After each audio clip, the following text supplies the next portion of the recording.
Happy women's day. Thank you. సరే నేను ఇవాళ తీసుకెళ్తా పద. సరే పద. నచ్చిందా ఏదైనా? ఇది నచ్చింది, ఇది బాగుంది కానీ రేట్ ఎక్కువ ఉంది కదా. ఇంకా తీసుకో. కాటన్ క్లాత్ కూడా స్మూత్ ఉంది కానీ రేట్ అయితే ఎక్కువ అవుతుంది. తీసుకో ఏం కాదు.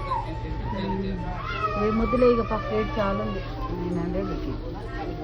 మేమైతే స్కూటీ మీద వచ్చినాము. అందుకే ఫస్ట్ మా అత్తమ్మని డ్రాప్ చేసేసారు మా మామయ్య. మా అత్తమ్మకి ఈ రోజు ఉమెన్స్ డే అని గిఫ్ట్ ఇస్తున్నారు మా మామయ్య. మా అత్తమ్మకి నచ్చిన డ్రెస్సే ఇప్పుడు మా మామయ్య గిఫ్ట్ చేస్తున్నారు.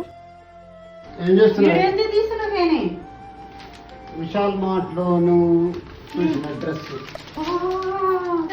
తెచ్చినవా? అమ్మో చాక్లెట్ కూడా. Happy women's day. Thank you. Same to you. అందరికి హ్యాపీ ఉమెన్స్ డే.